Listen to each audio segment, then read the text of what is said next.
Hello out there, everybody, and welcome into Bleav in the Dallas Cowboys. I am one of your hosts, Jeff Cavanaugh. He accomplished a little bit more when it came to football, at least in pads. He is former Cowboys wide receiver Jesse Holly. Oh, Jesse Holly went 77 yards. It must be a reality show. I just don't want to disrespect the flag world. I mean, I got like 11 national championships. We're not going to disrespect that just because you played in the NFL, you know? No. We're not going to do that. How you doing, Jesse? I'm good, man. I'm well. I'm well. It's a great Friday. I'm home back in the great state of New Jersey. So yeah, I'm well. I love it. All right. Well, this presentation, per usual, is brought to you by our friends at Bet Online, your number one source for all your sports betting needs this season. Put it all in the Cowboys, by the way. Go ahead and do that. You'll find all the latest odds, team matchup info, player news, game trends, all that is at Bet Online. They got live betting, free contests, giveaways. They're the fastest and easiest way to bet all your favorite sports and events: NFL, NBA, NHL, MMA, tennis, boxing, golf. Head to Bet Online to join. Receive your 50% welcome bonus with your first deposit. Make sure to use the promo code Bleav, BLEAV, to receive your rewards. Bet Online, where the game starts. Okay, let's talk Cowboys and the Bears.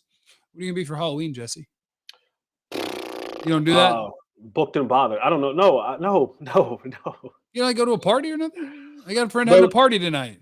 The last Halloween party I've been to was Brady James threw a Halloween event 10, 15 years ago. Seems Jesse, like. name dropping, former Cowboy great. Yeah, I was just hanging out with Brady James. I'm going to my friend Adam's house, and he's very sweet. Shout out to Adam. I mean, Adam could be. And he's very accomplished in finance, and he has a great heart, and he's not a bad volleyball player. Finance is the way to go. And he has a Jeep. You can take the doors off. What were you when you went to Brady's house? Did he make you wear a costume? Yeah, you had to wear a costume.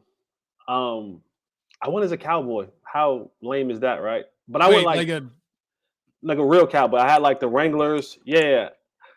That's actually why I discovered those cowboy boots are actually the most comfortable things you can actually wear. I bought a pair. As long as you get the right ones. Holy moly guacamole. They were like velvet on the inside. It was great.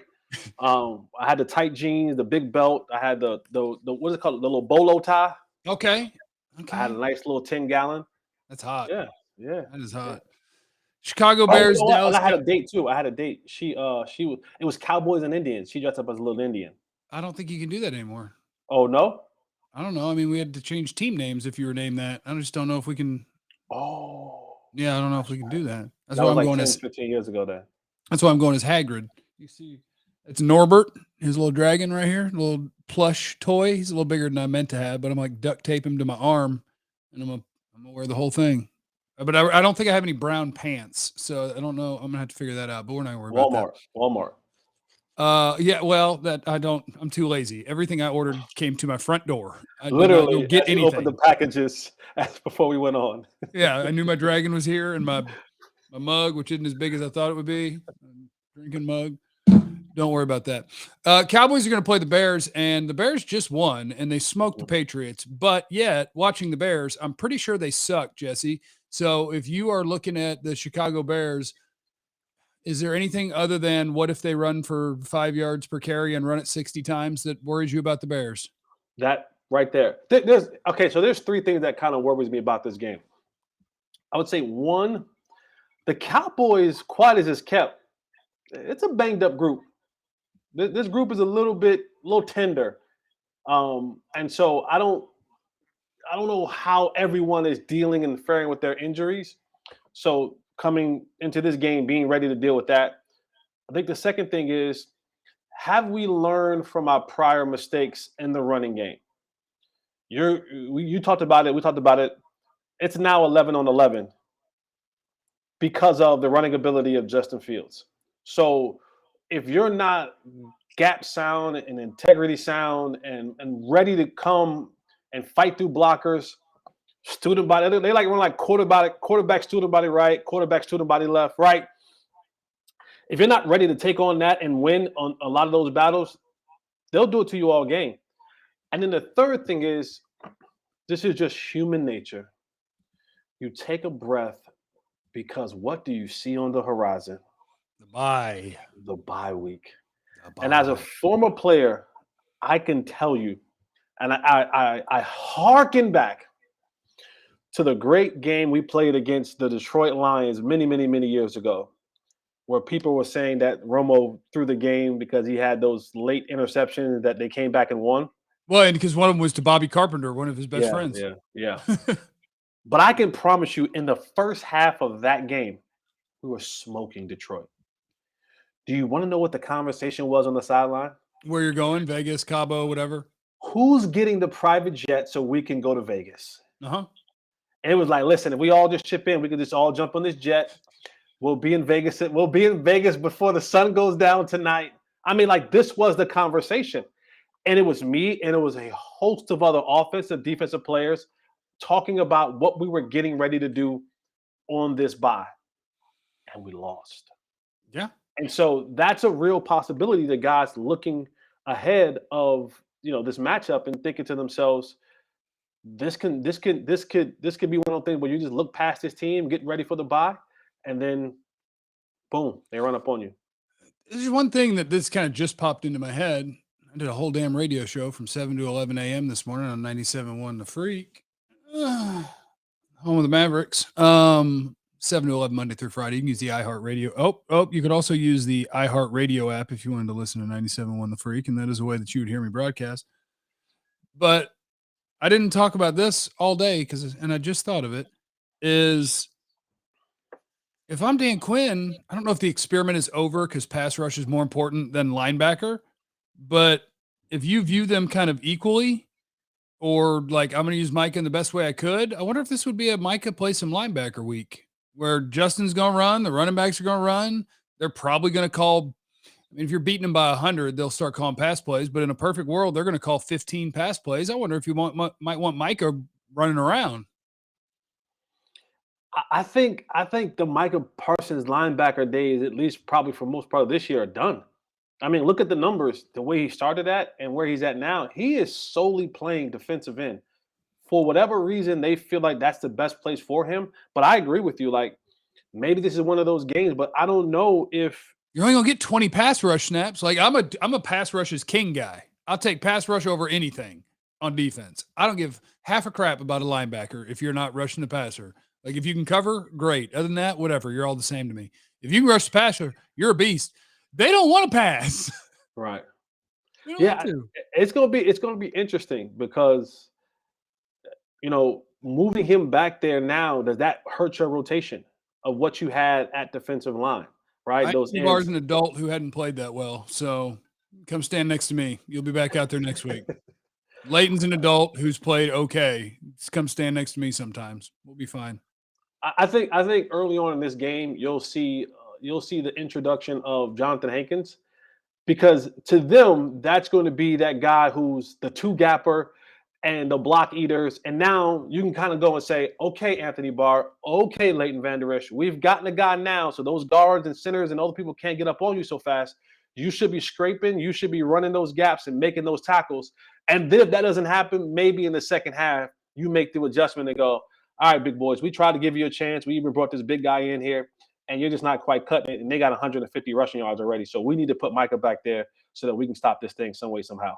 It'll be fun to see what Hankins has. I mean, I think he was in a team where they were like, all right, you're still okay, but we got young guys we want to play, and we can get literally anything for you, and you don't make any money. All right, happy trails.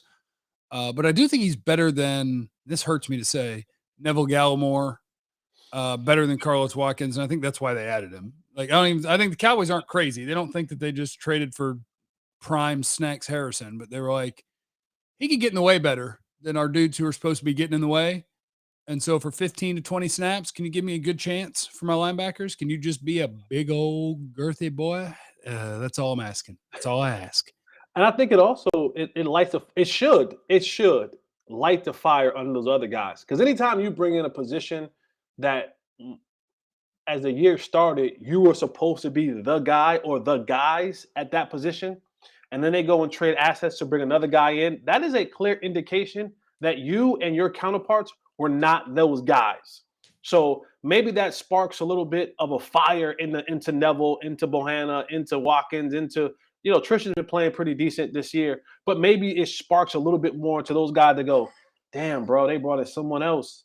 Like, that means we weren't doing a good enough job that they had to go get someone else. Maybe we should step our game up even more. So that's my hope. That's my thought process. Now, what I think and what I hope and what they actually Bleav, maybe two completely different things.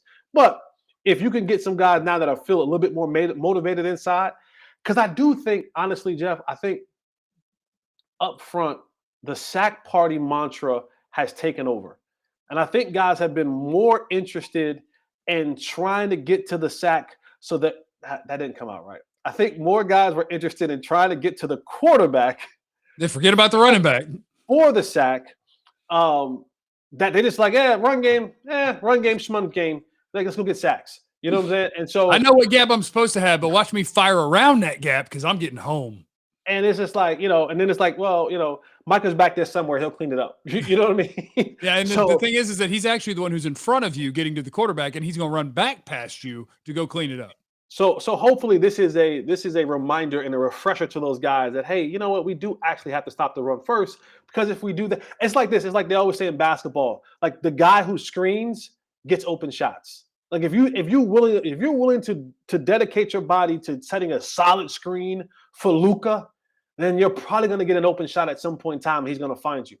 If you guys are dedicated enough to really hunker down and stop the run, they're going to have to pass. And then it's all, let's dance at the quarterback so we can show off our dance that we've been practicing in the mirror at home because we got another sack. Yeah, but I'm actually going to take your big ass off the field for that play, but somebody's going to go get a sack. And they're going to come over and say, thanks, man. Zeke is really a wild one because like NFL websites are like, yeah, Zeke's not going to play Sunday. And then Mike McCarthy today, it made it sound like, oh, yeah, the way he would play Sunday is if he stays on the track he's on right now, which that sounds like a guy who's on track to play. And then Jerry, right after that, was like, oh, yeah, Zeke's not going to play, but he would if we didn't have a bye. And so now I'm just really confused, but I will assume Jerry is the one telling the truth, and it's unlikely he plays. Do you even have a gut feeling on that? He doesn't play. I think last year was more than enough of an indication of what happens to a guy when he's not healthy. And at this point in time, it's like you don't have Ezekiel Elliott. You do not have to prove to us that you're tough. I already know. We understand it. We know that you're a tough SOB. Like the days of you having to prove that are long gone. We get it. But what we don't want is we don't want you out there limping around and they're still trying to feed you the ball because they're not competent enough to go, hey, the guy that we keep handing the ball off to actually can't cut, actually can't burst, actually can't make a move past the one that he makes initially. How about we stop giving him the ball and let him rest and give it to the guy who's fully healthy and is able to do all the things that we need him to do when the ball is in his hands. So I'm hoping and praying that last year's, whatever that was, the second half of the year where they kept saying, it's a bone bruise. No, he's okay. No, he's okay. Then it ended up being he had to get, he had an MCL, whatever, PCL tear. He had to get surgery on that. Let's not go down that road again. Rest him. Let him get some rest during the bye week. And then we come back and see how he feels for the rest of the year. Agreed. I hope that's what they do. And I'm also interested to see what his full-time Pollard look like, if you could get a crack at that. Let me see him get it 20 times. You still going to get me 5.5? Because if you are, well, that might be a bad thing too, because that's just going to make us all louder about, hey, how come the best running back doesn't get the most carries? But I'd be interested to see a full game of Pollard. And I wonder if a full game of Pollard would move their game plan sort of away from the Cooper Rushy. We're only calling 20 to 25 pass plays. Does that lean you towards, well, we feel like we're real lean at running back? It'll probably be what was Malik's last name? Davis. Yeah, like if it's Malik Davis that comes up, do you really want to get him 5 to 10 carries, or are you like, hey, we could maybe just let that go a little bit? And Jerry wants Michael Gallup to have catches, so we need to call some more pass plays. Because that's the thing about Jerry is Jerry bothers me sometimes. He's like, yeah, we expect bigger stats out of Michael. We gave him all the monies, and I'm like, MFR, you called 25 pass plays. How many catches do you think each receiver gets? Yes, if you called 40 of them, I bet he would have had 5 catches. You didn't. But I also, in my personal opinion, don't think Michael Gallup looks right yet. I hope he gets to right, but I don't think he looks right yet. So it'll be interesting to see what they do if they don't feel like they have 2 running backs to hand it to. Are they going to unleash Dak again? And does that look great, good, okay when who you're throwing to? Two of those three guys are Noah Brown and Michael Gallup. And I don't know, but I'm interested by all of it. So go ahead and sit down, Zeke, because I have a lot of stuff I want to see, just random things. So just curiosity, what does an unleashed Dak look like? Just the idea that you go to closer to what we're used to seeing him do, where the last 3 years, if Dak Prescott plays, the Cowboys score the most points in the NFL, not the Chiefs, not the Bills. It's Dak's Cowboys that average 31.5 a game. And calling 35 pass plays instead of 25 and throwing it on first down more often instead of doing these drives where you're like, it's not about how many points we can score. It's about, can we sneak out some first downs and nudge the ball forward a little bit? Because our defense is so good and our defense is going to win this thing. And it's about trying to score points in every drive. I don't want to sound like I'm beating a dead horse, but how much do you believe that what the Cowboys were when they were scoring 30-something points a game was because, and I've been screaming this since training camp, and I think Brian brought us, he put it in a way that was so eloquently put, and I'll give him credit for this, is that you had a receiver that was able to overcome the deficiencies of not being able to be schemed open, but had physical ability to get open, and then everyone ate off that. I think that that's definitely a big part of it. I think having dudes that can separate is a big part. That's why I want them to make a trade, because I don't think Noah Brown's a separator. I don't think Michael Gallup is a separator. I think you got one separator, and I don't think CD's elite at it either, but he can do it. Yeah, I think in a perfect world, that's why I love like what the Chiefs did. The Chiefs have like Sky Moore, their second round pick, who I think is going to be a hell of an NFL player, can barely get on the field because they got all these vets they brought in, Valdez Scantling and Juju, and McCole Hardman gets run, and they got all these freaking dudes, and the Chiefs have the best offense in football. And what did they do? They were like, oh, let's go get another weapon, because the Super Bowl winner is going to score a bunch of points. Right. And I don't think the Cowboys are set up with their receiver group to be able to run with. Now, thankfully, you're the NFC. Whoever comes out of the NFC might come out of the NFC playing defense. That could be possible. Mm-hmm. But boy, when you run up on the Bills or the Chiefs, and it is time, and it's go, you better match their 40. Yeah. I hope you're averaging 6 yards a carry. I hope you're very efficient throwing to Dalton Schultz and Jake Ferguson, because the Chiefs were like, hey, we're going to add a new 4th or 5th wide receiver, Kadarius Toney. And I don't even know if that's going to work, because he has an interesting history of being what people would call uncoachable. But I yell at coaches in those scenarios too. Like, yes, there's hard-headed dudes, there's angry dudes, there's dudes who have all sorts of stuff going on. But your job as a coach, if you picked him, is to be able to connect to that dude and relate to that dude and get that dude to play too. And if you can't, it's probably also a reflection on you and your inability to bend. But whatever. So yeah, I don't know if the Cowboys are going to, like, they're in a great spot right now. You're 5-2 in an NFC where I don't see a juggernaut. The Eagles are a good team. They ain't a juggernaut. All right. Who else is there? I think right now the 2 seed's the Vikings. Okay. Green Bay sucks. Tampa sucks. The Giants are 6-1. They suck. People are going to love that. I'm sure there's a lot of other fans that are going to listen to this and be like, my team's good. All of those teams suck. Who are you afraid of in the NFC? Somehow the Tampa beat the brakes off the Cowboys. Tampa might not even make the playoffs. Falcons might win that division at 8-9. I don't know. It's just right now the NFC really feels like the league that is going to go bust their ass to get to the Super Bowl to get wiped. Yeah, when you watch Buffalo and you watch Kansas City, you just see a team that never stops applying pressure. Like, it is insane. Like, they never stop. Offensively, they are always applying. Like you said, like, you got to deal with Juju, and you got to deal with Skylar Moore, and you got to deal with Valdez Scantling. And then you go, okay, I can take a breath. Oh, no, because here comes Kadarius Toney. Here comes the other running back. Here comes. And we didn't even mention Travis Kelce, which obviously. And then, right. And that's like, it's constantly like at every turn you don't get a second to break. And it's a track meet. Like, and that's the one thing that, you know, to kind of make a transition, it's the one thing that I question about Kellen Moore, and just the ability to take. Here's what I love about Andy Reid, and even Dan Quinn. Dan Quinn is done this on the defensive side. Like, Dan Quinn's like, hey, I'm not going to ask a zone corner to play man all game. I'm not going to ask a man corner to play zone all game. No, I'm going to figure out ways to take what they're really good at and maximize it. Like, that's coaching to me. Like, stop trying to put square pegs in round circles, like in round holes. Like, just if this guy is really good at this, then line him up and let him be really good at that. If this guy is really good at that, then line him up and let him be. And just Kellen Moore, just like, hey, this is what we're running.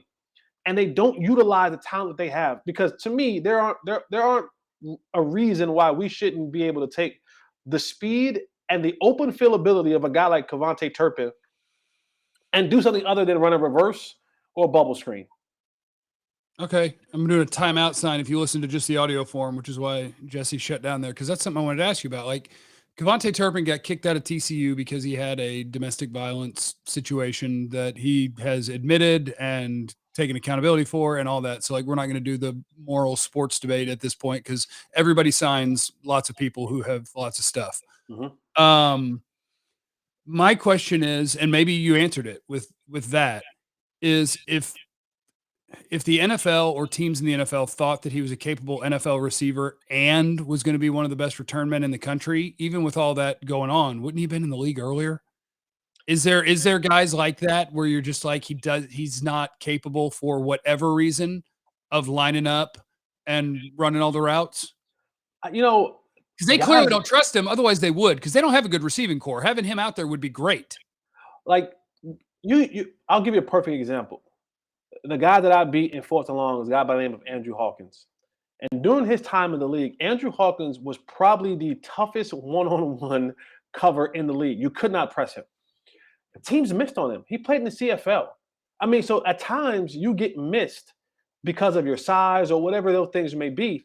And once you are able to get in, I think then guys can find out different, ways to use you. But guys in the NFL miss all the time. Guys in college get missed, all the time. And then you find the right situation. All of a sudden, it's like, whoa, like, who is this guy? I'll give you another perfect example. Davante Adams wasn't Davante Adams as he is today. When he first got to Green Bay, 4 in the league, something like that. So yeah, if you could have told me Davante Adams would have been one of the best receivers in the league when he first came out of Fresno State, yeah, but he wasn't. At all. And it took him some time, and he learned and he figured it out. He got around some guys, and sometimes getting around some guys and coaching and figuring out, maturing, that can take you to other places. For Cavanaugh Turpin, let's find out. Like that speed that he has, and he clearly has an ability to run the football. When I mean run the football, I mean when you put him in open space, he has the vision and the wherewithal to be able to see things and cut back and all that kind of stuff. Now, I'm not asking you to pay my running back. What I'm saying is you have to sit down as a coach and go, how can I use 4-2 speed, 4-3 speed, instead of just on punt and kickoff return? How can I get this guy in space where maybe I run 4 verticals and have him line up as a third guy on the inside and run a 7-yard hitch and throw him the ball and let him turn around and do what he does? Like, that was Tyreek Hill early on in his career before he figured it out. It was like, hey, everyone go vertical. I'm going to throw to Tyreek Hill, and he's going to just jitterbug his way through this thing. And then you just kind of build on that. That's the coaching part of it. That's what guys like Andy Reid and McVay and guys like that kind of, separate themselves from everybody else, because they take a guy and say, he has a unique skill set. He may not be an every down guy. He may not be my number 2 or 3 guy, but he has such a unique skill set. We need to utilize that to help us win football games and to keep people on their heels. We only use it on punt return and kick return. And that's what, 1-2 times a game? Oh, at most. At most. No, like, I bet his average is what, he's probably returned 14 punts this year. So yeah, maybe twice a game, give or take. Yeah. Now he's doing a great job as a punt returner. If you can average 9 or 10 yards on a punt return, holy moly guacamole, that's a great return. He's up there around 16, 17 yards of return. So yeah. I mean, he's almost giving you 2 first downs, because the goal is on a punt return, can you give me a first down? If you can give me a first down in your return yardage, you set the team up to be successful.